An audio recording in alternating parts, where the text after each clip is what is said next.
coming up on OU Nightly. A cell phone ban could soon be coming to Oklahoma schools. Hear why some teachers and parents may have concerns about the effects on their students.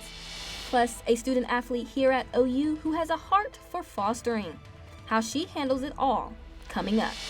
And an Arctic blast is coming down. How cold are the temperatures going to get? I have the details coming up. This is OU Nightly.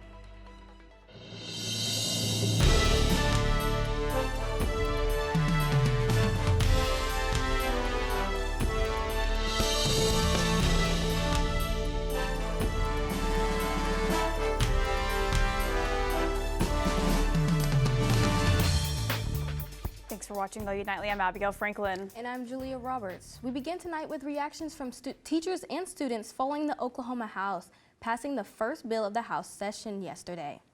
That bill would ban students from using cell phones or other smart devices, during the school day. OU Nightly's Amy Acevedo has how this bill could impact K-12 students across the state. Okay, I need your take. Cell phones in the classroom or out of the classroom? Lots of districts, states, whole countries are banning cell phones. Okay, but we have to talk about banning cell phones in schools. Oklahoma classrooms could be changing soon. House Bill 1276 passed through the Oklahoma House of Representatives Thursday and is heading for the Senate. The bill would prohibit students from using cell phones and other personal smart devices during the school day. I think it will result in a lot of retaliation. Like our kids, they're allowed to be on their phones before the bell rings, and that's like kind of their time. So I think they'd be irritated if that was taken away. However, students wouldn't be the only ones impacted by the bill. I think parents would be frustrated because of like school safety, if their kid doesn't have their phone and we have some sort of really horrible situation, like the kid couldn't communicate. 19 states have some form of cell phone ban policies in effect, and some students feel these bans were positive. In terms of not being able to have your phone, it was kind of helpful in downtime where, your go-to thing is actually talking to your classmates, getting to know, having fun times, making those memories and not just being buried in your phone. But some worry about the implications during emergency situations. I think there were some times where they did say for emergency reasons people would have their phone on them for a day or things like that. It just varied a lot. If the bill passes through the Senate, it goes to Governor Stitt to sign into law. Reporting in Norman, Amy Acevedo, OU Nightly. If passed, the law would take effect on July 1st. The weather has been keeping us on our toes, so much back and forth, hot and cold weather. Yeah, that's exactly right. And today is really no exception. OU Nightly meteorologist Scotty Allen, he's here in the studio with us. Scotty, we've had just quite the temperature change today. Yeah, that's right. We had those cold, icy conditions for most of the week, but then we warmed up a little bit, plus 14 degrees change. Much warmer today than it was the last few days, but that warmth is not going to be lasting long on your Valentine's Day. And this warmth is coming from the winds from the south. We have wind gusts up to 30 miles per hour. It typically cools us down, but this time it's warming us up a little bit before the system comes through. Now I'll have more on your Valentine's Day forecast. Record cold outbreak, when is it going to be occurring? And there's a chance for snow. I'll have the details coming up. Back to y'all at the desk. Thanks, Scotty. Governor Kevin Stitt announces a senior advisor to the Oklahoma Division of Government Efficiency. Mark Nuttall, an economist, businessman, and attorney, specializes in advising governments on the budget process. He says his mission is to ensure every tax dollar is spent strategically with purpose and accountability. In a press release, Stitt says Mark Nuttall is volunteering his time to lead this effort and root out additional waste. With his help, will leave state government leaner than we found it. Doge Oklahoma is expected to submit a report outlining agency budget findings by March 31st. Treasury watchdogs are launching an audit of security controls for the federal government's payment system. Reagan Garvin has that and the rest of today's national and international headlines from the News Center. Yes, Abigail, this inspection comes after Democratic senators raised suspicions about the access provided to Elon Musk's Department of Government Efficiency team. This is a part of a broader effort by Democrats to create transparency and accountability about Doge's activities under Trump's administration. AP reports that the audit will likely not be completed until August. And thousands of probationary employees are being fired from federal agencies. These workers have typically been employed for less than 2 years. have less job protections, and do not have the right to appeal this decision. This firing has impacted several areas, including energy, the Department of Education, Veterans Affairs, the Consumer Financial Protections Bureau, and the Small Business Administration. And taxing imported goods has been prevalent on President Trump's to-do list, and next up is the tariff on all steel and aluminum imports. This tariff is set to take effect on March 12th. Brazil, the second largest importer of steel to the U.S., sent 4.1 million metric tons in 2024. Their president says if a tax is implemented, there will be reciprocity, and the country will react commercially by filing a complaint to the International Trade Organization or placing a tax on U.S. imports. And consumers are finding new ways to deal with eggflation. There's been a surge of interest in backyard chickens. 2 of these chickens could produce 8 to 14 eggs a week. Abigail, Julia. Thanks, Reagan. A federal judge blocks President Trump's executive orders targeting health care for young transgender people. The decision will block the orders for at least 2 weeks. Judge Brendan Herson ruled that immediately stopping gender-affirming care would be horribly dangerous. The lawsuit is one of many others that have been filed by advocacy groups, state attorney generals, and individuals. The Trump administration is expected to appeal this decision. Well, still ahead, spreading love on and off the field is one student athlete's specialty, especially when it comes to those who are four-legged. Find out how she is making a difference for our furry friends in need. And a theater play is making its return back to the main stage after many decades. How this play plans to make its comeback when OU Nightly returns. Here on campus, we are no strangers to amazing student athletes. And today, OU Nightly's Victoria Anderson is highlighting one who goes above and beyond, not just for her team, but also for Oklahoma's four-legged friends. Lauren McGaffick lives in your average college house, and just like us, she deals with roommate problems, like noise complaints, mess, all the water will just like dribble out of his mouth, and bad boundaries. Sorry. Your church. But she wouldn't trade it for the world. You're obviously a big dog person. Yeah, I am. Let's meet the roommates, shall we? Church, Joey, Winnie, Fox, Yoda, and Groot. Did I miss anyone? I think like 38 now. 38. This year. Wow. So Lauren is a quadruple threat, a cross-country runner, track star, equestrian, and has fostered almost 40 dogs in the last year. And she's just a sophomore. So usually, like, I'll see them on like the adoption pages, and then there will be like euthanasia lists. So I'll look through those. And it's stories like Church's that keep her on track. He was found at a church like an hour and a half away, and he was paralyzed. So it took him like 5 months to start walking again. Lauren, who finds peace in keeping the pace, was luckily able to give Church the same opportunity. Basically, just seeing how far you can come can kind of just like you can compare it to like dogs, like in rehabilitation. Like with Church, he started out like not being able to walk, and now he can run. Lauren knows that this isn't the typical college experience or house, but it's the one she chose. Like obviously you can't save them all, but like each new dog that you take in is another one that's saved. And she couldn't have picked a better pack. Reporting in Norman, Victoria Anderson, OU Nightly. Make sure to check out the link below to help support Lauren and her fosters, or reach out to her on Facebook if you are looking for a new furry friend. An OU play shut down by President William Bazell due to portraying communism in 1936 is back on campus and hoping to make a statement. The play, titled Waiting for Lefty, is about 6 drivers during the 1936 taxi driver strike. This play displays the socioeconomic tensions of the time and the rise of a revolt. For their 100th anniversary, OU School of Drama is taking a different approach to the play, helping the themes connect more to what's happening now. Scenic designer Goldie Snow explains how their approach helps the play have a much bigger meaning. Really connecting that story and bringing it home, like to where we have no concept of what this strike was, to now being, oh, these are things that we've seen and lived through, and we should still care. If you're wanting to catch the play, don't worry, you still have time.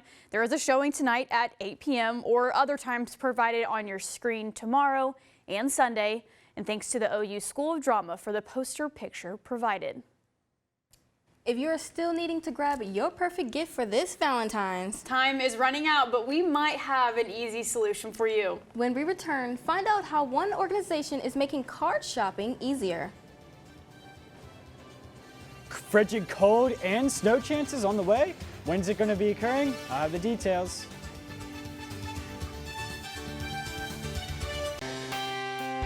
Welcome back to OU Nightly. It's a warm day here for your Valentine's Day. Got a bit warmer. Love is in the atmosphere. We got 48 degrees, much better than the frigid cold temperatures we had this week, but more cold is going to be on the way. So we had across the state 40s today, 50s up there in northern Oklahoma, but these cold temperatures, love is going to be getting real cold real quick here in Oklahoma. We have 51 for tomorrow, but then we're going to be down and not even seeing 32 freezing after Tuesday. It's going to be very cold coming up with this frigid outbreak, cold outbreak coming ahead. So why is it occurring? We got these colder air, more moisture is coming down from the north, and it's going to be coming real down with that low pressure system. We're expecting it to come Tuesday, Wednesday, in the night hours, and then it's going to be coming in with that cold air, and we'll be having possible chances for rain and snow. That snow rain line is going to be right over the top of Norman right now, so we're going to be having that forecast and those updates in the coming days, so make sure to be tuning in to your campus weather authority. So with these, we're going to be having sub-zero feels like temperatures though with this. We know that for a fact. We're going to be having negative in the teens possible temperatures next week. So you're going to be really wanting to be staying indoors. If you want to have that Valentine's Day date, you're going to have that occur today and tomorrow before this frigid cold where you want to be staying inside. So for those snow chances, we're going to be more of the high-end snow chances are up in northern Oklahoma, but we're going to be having some low to medium chances here in central Oklahoma and here in Norman. So we're going to be monitoring this. Right now, it's very uncertain where the snow and how much snow we're going to be getting, but wrapping it back here with your Valentine's Day forecast. It's going to be a nice evening tonight. Make sure to be going out with your dates tonight. It's going to be 50 degrees at 5 p.m. and they're going to be cooling down just a little bit in the 40s. So it's going to be a bit chilly, but not too cold like it's going to be coming in the next few days. So for your 7-day forecast, once again, we're going to be having a warm-ish weekend and then high 30s with a mini cold front coming through Sunday. But then Monday is our last warm day for a little bit before that cold front comes through Tuesday, bringing those temperatures down all the way to the single digits Wednesday. Temperatures are just going to be decreasing through Tuesday, but bringing us some snow before we go into the end of the week where it's maybe will warm up, but it's going to be single digits as we go into the end of the week. So it's going to be frigid cold next week. Yeah, absolutely. It looks like a great forecast for me and my Valentine, who's my dog, by the way, in case anybody didn't figure that one out. It looks like a great forecast for me to stay home, not only tonight, stay but inside, for the stay rest warm. of the week. So inside, I'm going to be inside by my little space heater. I'm like addicted to that thing, I think. Yes. Well, you got to keep it on for the rest of the week, so. All right, thanks, Scotty.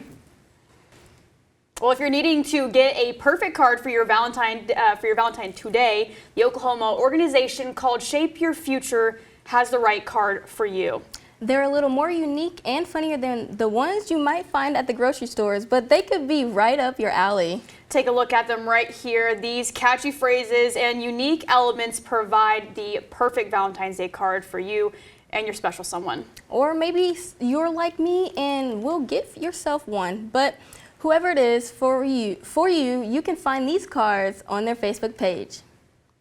All right, well, moving into the world of sports, there's a major showdown brewing up in Baton Rouge today as the #1 ranked women's gymnastics takes on #2 LSU.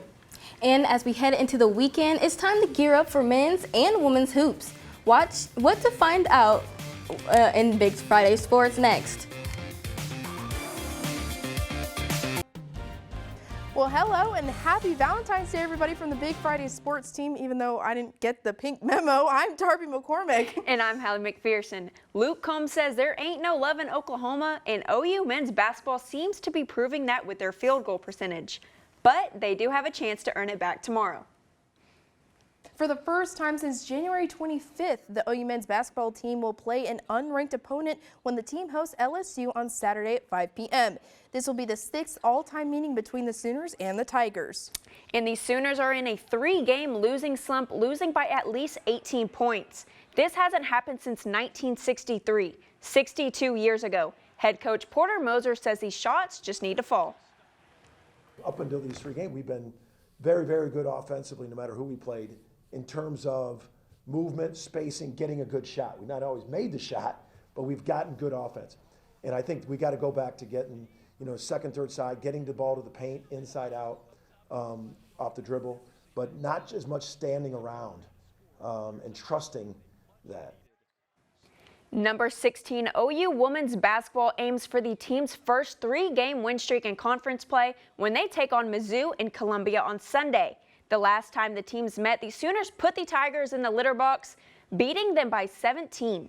And in the Sooners' last time out, they barely snuck a win against Auburn earlier this week. Head coach Jenny Baranczyk knows how good they could be if they took care of the ball. So I normally, you don't see me like this. Normally I'm really positive and I'll give you all sorts of stuff. But at the end of the day, if we don't start freaking taking care of the basketball, we're gonna struggle. Because we're giving up 25 points a game. So when we don't, we're really, really freaking good. And there's a battle in the Bayou today when number 1 OU women's gymnastics heads to Baton Rouge to take on the reigning national champions and number 2 ranked LSU.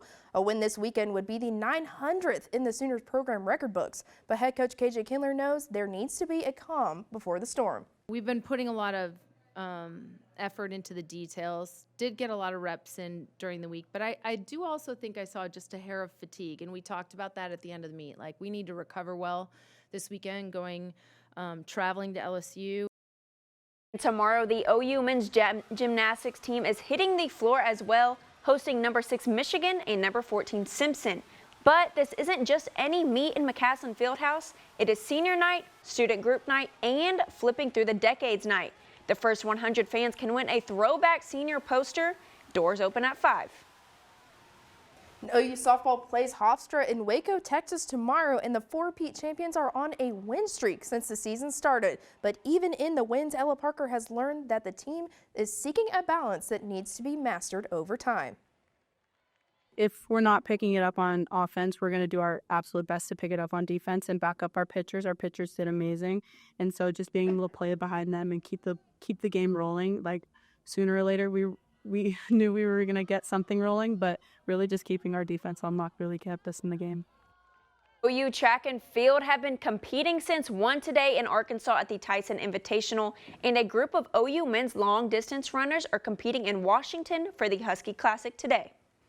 And after a win in the spring opening Paradise Invitational, OU women's tennis stays in Florida for the 2nd annual Spartan Suncoast Invitational. In this event last season, the Sooners placed 5th in a 15-team field. Well, diamonds are the perfect gift for Valentine's Day, so why not talk about some more diamond sports? And stick around for a special Valentine's wish from some Sooners after the game day forecast next on Big Friday Sports. Like it out there, but it's baseball season. We had a doubleheader today. Game 2 is starting at 5:30. It's going to be 49 degrees, and then tomorrow we've got Game 3 against Lehigh. We're going to be having temperatures in the 50s, so it's not really baseball weather, but it's going to feel nice. It's really chilly out there. So back to y'all at the desk.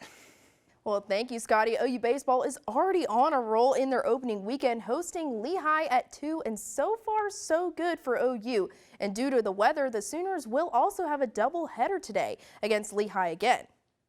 The Sooners are hitting dingers and running circles, and OU Nightly sports reporter Brooke Griggs is at L. Dale Mitchell Park with thoughts from the team on the future of their season. The wind is hitting hard, but the OU baseball team is hitting harder. They're ranked 25th, and Kyson Witherspoon is leading the Sooners with 9 strikeouts with a mindset that is strictly business to start off the year. Might not be the ones to call a team meeting and grill some dudes about it, but I mean, Skip says it all the time about how we go about our business. In and out, I mean, get there early, get our work done. I mean, it's really professional take on what we do every day. We play catch the same way with high intent. I mean, it's intent through everything, and I know that, I mean, young guys, I mean, there's eyes on us all the time. They see it. They see the success that we've brought through our ability to go through our routines on a daily basis, and I feel like they can know a lot. I mean, if they can take our mindset, they'll be able to grow exponentially. and it looks like the team is on the same page as they take on Lehigh. Game 2 is tonight at 5:30, followed by Game 3 tomorrow at 2 p.m.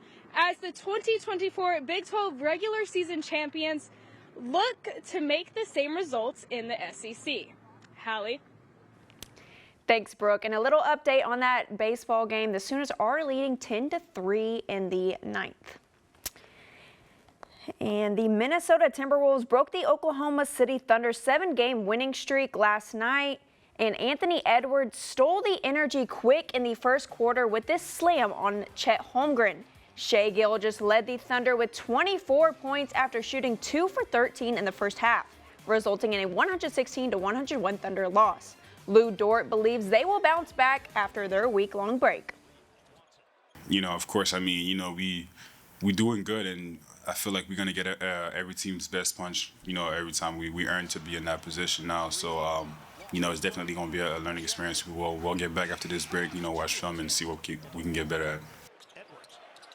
And the storylines coming out of the Utah Jazz and LA Lakers game might be the fact that the Jazz won, or the fact that, yes, that is Luka Doncic in a Lakers jersey. But one storyline to also come out of that game is that former Sooner star Austin Reeves had a night with 15 points and 11 assists, but also came in clutch late in the game, where him and LeBron James combined for back-to-back threes off Jazz turnovers to cut a major deficit. But alas, it wasn't enough for the Lakers to win, 131-119. And if you do not have a Valentine's this time around, don't worry. OU football is wishing you all the love today, and Kip Lewis says you are captivating his heart. Well, happy Valentine's Day from us at the Big Friday Sports Desk. I'm Darby McCormick. And I'm Hallie McPherson. Have a fun and safe weekend.